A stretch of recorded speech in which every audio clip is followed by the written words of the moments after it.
Was ist mit euren Kräutern?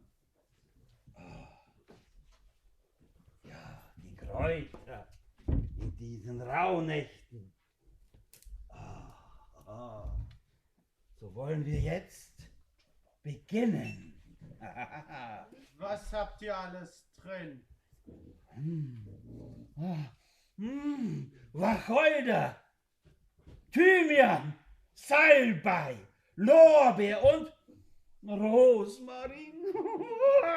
Und weiter noch Beifuß, Kamille, Melisse und Minze. Fehlen dürfen auch nicht das Johanniskraut, Lavendel und Rosenblüten. 12 Kräuter. 12 Kräuter für 12 Nächte. So wollen wir beginnen. Ehrwürdiger Wacholder, vertreibe negative Energien und gib neuen Mut. Wirke reinigen und vertreibe alle bösen Geister. Die bösen Geister sind die schlechten Gedanken. Ja, Thymian, schütze die Menschen vor Krankheit und Gebrechen. Reinige sie, heile sie, beschütze sie. Vertreibe Angst und Schrecken und Not und hilf bei der Schaffung von Selbstbewusstsein und Vertrauen. Er sorgt auch für einen guten Schlaf. Ja. Brenne, brenne! Ja. Und jetzt der Salbei, der Gute für den Hals. Schätze die Menschen, stärke ihre Konzentration und verschaffe Zugang zu höherem Bewusstsein. Entfalte deine Heilkraft, gib Stärke. Habt ihr davon ausreichend Ja. für das hohe Bewusstsein? Selbstverständlich. Ich denke, es wird genug sein. Und jetzt der Lorbeer. Wo ist er da? Er fördert den Geist, er schärft die Sinne und sorgt für Klarheit.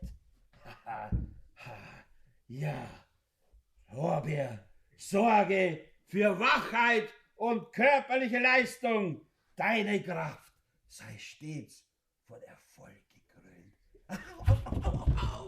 Das wussten auch schon die Ahnen. Oh ja, und jetzt der edle Rosmarin. Entfalte deine reinigende Wirkung, stifte Ruhe und Zufriedenheit. Stärke den Willen und erwecke die Schöpfungs- und Schaffenskraft. Das sind wohl eure liebsten Kräuter. Ja, wie kommt ihr darauf? Die Schöpfung und Schaffenskraft ist doch die der Fleißigen bestimmt. So wie mit mir. Ja, ich muss zugeben, es gefällt mir. Aber jetzt der Beifuß. Reinigt den Körper und den Geist der Menschen. Er löst alle Schwierigkeiten und schafft einen Neuanfang. Und er ist lecker zu Gänsebraten.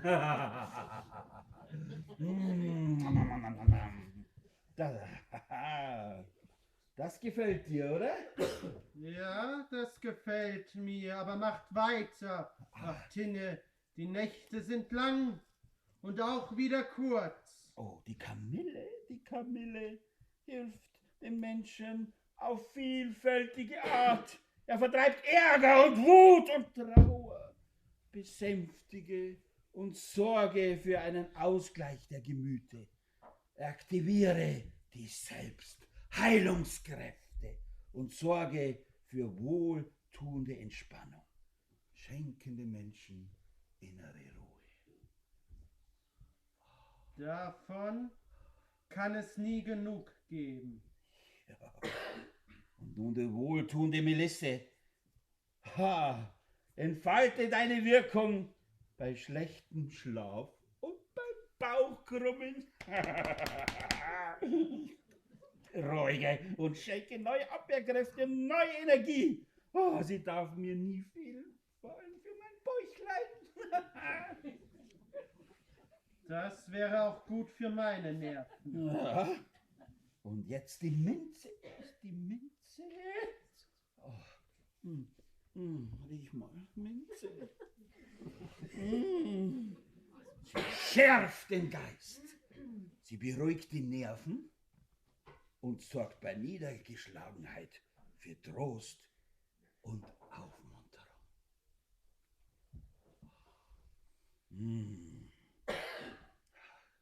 Auch wäre das was für meine Seele. Was quält denn eure Nerven, hä? Für die wir denen wir hier den ganzen Zauber machen. Für die Menschen. Dafür verbrennen wir ja diese wunderbaren Kräuter. Und jetzt noch die Lavendel und die Rosenblätter. Wo ist sie da? Lavendel und Rosenblätter besänftigen und beruhigen die Gefühle. Sie vertreiben schlechte Gedanken und böse Geister. Und sie sorgen für eine gerechte Ausgeglichenheit hier auf Erden. Ja, haben wir alle? Jetzt haben wir alle. Was seid ihr denn für ein Grieskram? Was seid ihr denn so beleidigt auf diese Menschen? Ha? Davon fehlt euch doch von euch allem alles. Nein, seid doch optimistisch. Wir geben diesen armen Menschen nun Zeit. Riecht ihr was? Geben wir ihnen nun Zeit, sich mit dem Wohlgeruch der Kräuter Gedanken über die Zukunft zu machen. Euren Optimismus kann ich mit mir nicht teilen. Die Vergangenheit liegt jetzt hinter uns. Das Jahr 2023 ist Vergangenheit. Blicken wir mit den heilenden Kräften der Kräuter in das kommende Jahr. Auf die Wünsche und Ziele, auf Erfolge und Erstrebten, auf Zuversicht und Zufriedenheit. Das geht am besten mit schöner Musik.